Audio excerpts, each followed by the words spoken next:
साथियों, यह कॉन्क्लेव ऐसे समय हो रहा है जब भारत इंफ्रास्ट्रक्चर डेवलपमेंट और स्ट्रेटेजिक प्रिपेयर्डनेस में एक अभूतपूर्व परिवर्तन के दौर से गुजर रहा है। अभूतपूर्व परिवर्तनों के दौर में बीआरओ की शानदार भागीदारी के लिए मैं डीजीबीआरओ लेफ्टिनेंट जनरल हरपाल सिंह और उनकी पूरी टीम को हार्दिक बधाई देता हूं। साथियों, इस कॉन्क्लेव की जो थीम है, जैसा मुझे बतलाया गया है, accelerating strategic infrastructure through technology, through innovation and execution excellence. यह एक ऐसे आत्मविश्वास से भरे भारत की एस्पिरेशंस को दर्शाता है जो वर्ल्ड क्लास इंफ्रास्ट्रक्चर बनाने में अपनी नेशनल सिक्योरिटी को और मजबूत करने और 2047 तक एक डेवलप्ड नेशन के रूप में उभरने के लिए दृढ़ संकल्पित है। वैसे तो मैं समय समय पर बीआरओ के अपने साथियों से मिलता ही रहता हूं, हमारी बातचीत भी होती रहती है, लेकिन आज का अवसर उससे कहीं अलग है। इसलिए मैं आप सबसे देश दुनिया पर भी कुछ अपने विचार साझा करना चाहूंगा। क्योंकि यह कॉन्क्लेव इंफ्रास्ट्रक्चर के ऊपर आधारित है, इसलिए मैं इंफ्रास्ट्रक्चर की इंपॉर्टेंस से ही अपनी बात प्रारंभ करता हूं। साथियों, यदि हम इतिहास के पन्ने पलटकर देखें तो एक बात पूरी तरह से स्पष्ट हो जाती है, किसी भी सभ्यता का सबसे भरोसेमंद पर्याय उसका आर्किटेक्चर और उसका इंफ्रास्ट्रक्चर ही रहा है।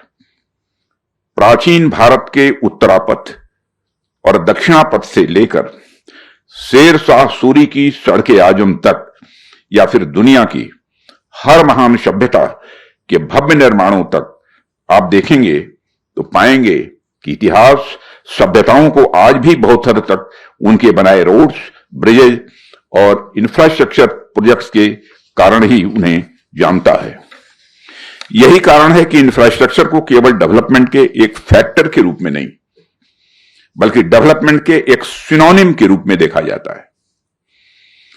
यहां जितना डेवलप्ड इंफ्रास्ट्रक्चर, वहां उतनी ही डेवलप्ड सिविलाइजेशन होती है। इतिहास भी हमें यही बताता है, और आज हम जो इंफ्रास्ट्रक्चर यहां खड़ा कर रहे हैं वह आने वाले 100-200 वर्षों तक हमारी सिविलाइजेशन की पहचान बनेगा। हालांकि यह एक अलग बात है कि अनेक कारणों से स्वतंत्रता के बाद इस दिशा में उतना फोकस नहीं दे पाए जितना देना चाहिए था। मैं यह नहीं कहूंगा कि कुछ हुआ ही नहीं, ऐसा कहना भी मैं समझता हूं कि फेयर नहीं होगा। जिसकी जितनी कैपेबिलिटी और जिसका जितना विजन रहा, उसने अपने ढंग से कंट्रीब्यूशन दिया। उसे पूरी तरह से नकार देना भी मैं समझता हूं कि उचित नहीं होगा।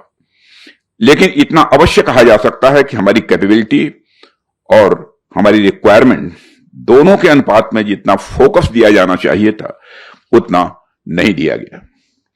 पिछले 10-12 वर्षों में आप सबने यह ट्रांसफॉर्मेशन जो ही हुआ है उसे आपने प्रत्यक्ष अपनी आंखों से देखा है। और इस दौर में हमने गांव-गांव, शहर-शहर, पहाड़, पर्वत, नदी सबको आपस में जोड़ने का एक मिशन चलाया। और यह जुड़ाव केवल रोड ट्रांसपोर्ट तक सीमित नहीं रहा। हमने सड़क से, रेल से, हवाई मार्ग से और डिजिटल इंफ्रास्ट्रक्चर के माध्यम से सबको जोड़ने, यानी हर प्रकार की कनेक्टिविटी प्रदान करने पर विशेष बल दिया है। हमने इंश्योर किया दूर दराज के किसी भी क्षेत्र में रहने वाला कोई भी नागरिक मेन स्ट्रीम से कटा हुआ महसूस न करे। और साथियों, हमने ऐसा इसलिए किया क्योंकि हमने कनेक्टिविटी को सिविलाइजेशन के डेवलपमेंट का एक अनिवार्य अंग माना। हमारा लक्ष्य केवल भारत के नक्शे पर सड़कें बनाना नहीं है, बल्कि भारत के हर नागरिक के मन में यह विश्वास बनाना है कि देश का कोई भी कोना अब हमसे दूर नहीं है। हम यह समझते हैं कि जिस देश का इंफ्रास्ट्रक्चर मजबूत होगा, उसी देश का फ्यूचर भी सबसे अधिक मजबूत होगा। इसलिए हम आगे भी भविष्य में इसी प्रकार कार्य करते रहेंगे। साथियों, मैं बॉर्डर रोड्स ऑर्गेनाइजेशन को केवल एक कंस्ट्रक्शन एजेंसी या एक यूनिट के रूप में ही नहीं देखता हूं, मैं इसे अपने परिवार की तरह देखता हूं। और एक परिवार के सदस्य के नाते जब मैं आपकी अब तक की उपलब्धियों पर नजर डालता हूं, विशेषकर पिछले एक दशक की, तो मन गर्व के साथ भर उठता है। रोहतांग की अटल टनल ही दुनिया की सबसे ऊंची मोटरेबल सड़क उमलिंगला हो, या लगभग 13,000 फीट की ऊंचाई पर बनी सेला टनल हो, यह सब आपके श्रम और सामर्थ्य के जीते जागते उदाहरण हैं। ये उपलब्धियां अपने आप में साधारण नहीं हैं, बल्कि ये उपलब्धियां अपने आप में एक चमत्कार हैं।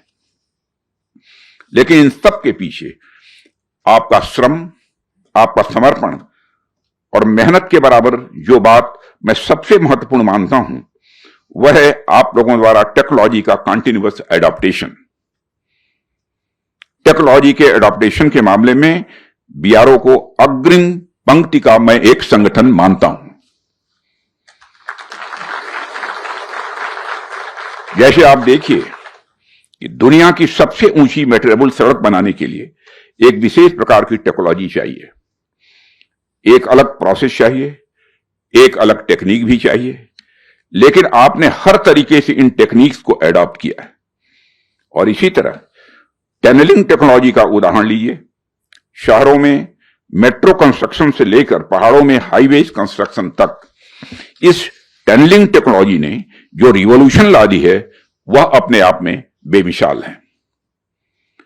अटल टनल हो, सेला टनल हो, आज जिस गति से आप सभी लोग कठिन से कठिन टेरेन में, ऊंचे ऊंचे पहाड़ों में सड़कें और हाईवेज बना पाने में सक्षम है, ऐसा हमारे इतिहास में पहले कभी नहीं हुआ है। इसी तरह अनेक अन्य उदाहरण गिनाए जा सकते हैं। यह मानव संकल्प और उसके पीछे खड़ी मॉडर्न टेक्नोलॉजी की कंबाइंड विक्ट्री है, ऐसा मैं मानता हूं। इंफ्रास्ट्रक्चर डेवलपमेंट में हर चुनौती अपने साथ एक टेक्नोलॉजिकल डिमांड लेकर आती है, और आप हर बार उस मांग पर खरे उतरते हैं। टेक्नोलॉजी के एडॉप्टेशन के प्रति आपका यह निरंतर समर्पण, मैं मानता हूं कि यह आपका सबसे बड़ा गुण है। और इन गुणों के साथ आपने जो भी कंस्ट्रक्शंस किए हैं, वे हमारी डेवलपमेंट जर्नी के माइलस्टोन्स हैं। और साथियों, मैंने माइलस्टोन शब्द का प्रयोग बहुत सोच समझकर यहां किया है। जैसे जो माइलस्टोन सड़क के किनारे लगा होता है, वह हमें क्या बताता है? वह हमें बताता है कि हम अब तक कितनी दूरी तय कर चुके हैं। वह हमारी अब तक की जर्नी का एक रिकॉर्ड होता है। ठीक इसी प्रकार ये जो इंफ्रास्ट्रक्चर माइलस्टोन्स हैं, ये सब पूरे राष्ट्र की डेवलपमेंट जर्नी को बताते हैं। ये माइलस्टोन्स हमारी प्रोग्रेस की लैंडमार्क्स हैं। और साथियों, एक महत्वपूर्ण बात जो मैं आपसे कहना चाहता हूं, वह यह कि हम एक ऐसे समय में जी रहे हैं जब दुनिया का स्ट्रेटेजिक लैंडस्केप बहुत तेजी के साथ बदल रहा है। दुनिया के अलग अलग हिस्सों में हम कॉन्फ्लिक्ट्स देख रहे हैं। यह भी देख रहे हैं कि आज वारफेयर का स्वरूप भी तेजी के साथ बदल रहा है। आज बहुत कुछ एयर पावर, प्रिसीजन और मॉडर्न टेक्नोलॉजी से तय होता हुआ दिखता है। लेकिन जरा गहराई से सोचिए तो एयर पावर भी तो आखिरकार लैंड इंफ्रास्ट्रक्चर पर ही टिका हुआ है। बिना एयरवेज के, बिना एयरफील्ड के, बिना लैंड बेस्ड प्लेटफॉर्म के कोई भी एयरक्राफ्ट आकाश में नहीं उठ सकता है। शक्ति चाहे कितनी भी हो, चाहे कितनी भी एडवांस क्यों न हो, उसे खड़े होने के लिए एक ठोस जमीन चाहिए ही। और बीआरओ हमारे सीमावर्ती और कठिन क्षेत्रों में एयरफील्ड्स भी बनाता है। यानी टेक्नोलॉजी चाहे कितनी भी बदल जाए, हम चाहे जमीन से आकाश तक और आकाश से समुद्र तक कितनी भी प्रोग्रेस कर लें, पोर्ट्स, एयरफील्ड्स, रोड्स और टनल्स, इनकी भूमिका कतई कम नहीं होने वाली है। वारफेयर का स्वरूप जितना भी बदल जाए, इस बेसिक इंफ्रास्ट्रक्चर का महत्व यह हमेशा बना ही रहेगा। और इसका सीधा अर्थ यह है कि बीआरओ के कामों का रिलेवेंस भी आने वाले युग में लंबे समय तक बना रहने वाला है। बीआरओ राष्ट्र की एक अनिवार्य शक्ति बना रहेगा और इसके लिए लगातार नई नई टेक्नोलॉजी अपनाते रहना आज के समय की यह सबसे बड़ी जरूरत है। युद्ध का पहला मोर्चा कभी कभी सीमा पर नहीं है, बल्कि उस सड़क पर बनता है जो सैनिक को सीमा तक पहुंचाती है। इसलिए जो सड़क बनाता है वह भी राष्ट्र की सुरक्षा का उतना ही बड़ा प्रहरी है। बीआरओ ने पिछले 6.5 दशकों में अपने मोटो श्रमेण सर्वम साध्यम अर्थात श्रम से सब कुछ संभव है को पूरी तरह से साकार किया है। इन दशकों में बीआरओ ने स्वयं को एक रोड कंस्ट्रक्शन एजेंसी से बदलकर दुनिया के सबसे सम्मानित स्ट्रेटेजिक इंफ्रास्ट्रक्चर ऑर्गेनाइजेशन में से एक बना लिया है। इसके लिए भी आप सब मेरी तरफ से बधाई के पात्र हैं। चाहे लद्दाख की बर्फीली ऊंचाइयां हों, अरुणाचल प्रदेश के उबड़ खाबड़ पर्वत हों, उत्तर पूर्व के घने जंगल हों, राजस्थान के तपते रेगिस्तान हों, जम्मू और कश्मीर का कठिन इलाका हो या नक्सल प्रभावित क्षेत्र हो, बीआरओ के कर्मयोगियों ने बार बार यह सिद्ध किया है जब देश सेवा का जज्बा हो तो कोई भी चुनौती पार की जा सकती है। और साथियों, मैं मानता हूं कि यह जुड़ाव केवल रोड्स या ट्रांसपोर्टेशन तक सीमित नहीं रहा है। सड़क, रेल, हवाई मार्ग और डिजिटल कनेक्टिविटी के साथ साथ हमने वाइब्रेंट विलेज प्रोग्राम के अंतर्गत हम सीमावर्ती गांवों को, जिन्हें कभी अंतिम गांव कहा जाता था, उन्हें हम देश के प्रथम गांव के रूप में विकसित कर रहे हैं। और हमने यह भी सुनिश्चित किया है कि देश का कोई भी नागरिक मेन स्ट्रीम से कटा हुआ महसूस न करे। और बीआरओ ने इस कमिटमेंट को पूरा करने में बहुत ही महत्वपूर्ण भूमिका निभाई है। उसके लिए भी आप सब बधाई के पात्र हैं। हालांकि साथियों, मैं यह भी कहना चाहूंगा कि इंफ्रास्ट्रक्चर डेवलपमेंट केवल सरकार की रिस्पांसिबिलिटी नहीं है। इसके लिए एक कलेक्टिव एफर्ट्स की आवश्यकता होती है। इंडस्ट्रीज को इनोवेशन करना होगा, एकेडमिया को रिसर्च में आगे बढ़ना होगा, इंजीनियर्स को सॉल्यूशंस डेवलप करने होंगे और एडमिनिस्ट्रेटर्स को उन्हें जमीन पर उतारना होगा। हमें मिलकर एक ऐसा इकोसिस्टम बनाना होगा जो एक्सेलेंस को प्रोत्साहित करे और जहां हर स्टेक होल्डर्स मिलकर अपनी भूमिका पूरी निष्ठा के साथ निभाएं। साथियों, आप सभी लोग इस बात से सहमत होंगे और अपने एक्सपीरियंस से यह जानते भी होंगे आप कि जब हम एक बार किसी बड़े और कठिन टारगेट को अचीव कर लेते हैं तो वह धीरे धीरे हमारे लिए आसान हो जाती है, हमारे रूटीन का वह हिस्सा बन जाती है। हम उस एक्सपीरियंस को रेप्लिकेट करते हैं, उससे नई बातें सीखते हैं और फिर उससे आगे और बेहतर करने का रास्ता खुलता जाता है। हमारा बेस मजबूत होता जाता है और हमारी मेथोडोलॉजी में सुधार आता है और हमारी प्रोसेस और हमारी तकनीक दोनों निखरती चली जाती है। मुझे याद है, मैंने कुछ समय पहले भी आप लोगों से कहा था कि जिस प्रकार की टेक्नोलॉजी पर, जिस प्रकार के चैलेंजेस पर आप लोग निरंतर महारत हासिल करते जा रहे हैं, उन्हें आप रिकॉर्ड कीजिए, उनका डॉक्यूमेंटेशन कीजिए, उनका सर्वे कराइए। और मुझे जानकर खुशी हुई है कि आप लोगों ने यह काम किया भी है। आज भी आप लोगों ने 3 महत्वपूर्ण पब्लिकेशंस जारी किए हैं। ये पब्लिकेशंस एक्सपीरियंसेस को रिकॉर्ड करने, टेक्निकल नॉलेज को फैलाने, इनोवेशन को इनकरेज करने और इंडस्ट्रियल और इंस्टीट्यूशनल मेमोरी को सहेजने में बड़ी महत्वपूर्ण भूमिका निभाएंगे।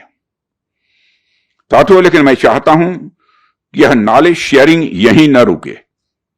यह जरूरी नहीं है कि हर इंजीनियर हर बार जीरो से शुरू करके नए सिरे से परेशान होकर ही सीखे, बल्कि वह अपने पहले के इंजीनियर्स के एक्सपीरियंस से सीखे, उनके स्ट्रगल्स और उनकी सक्सेसेस से भी सीखे।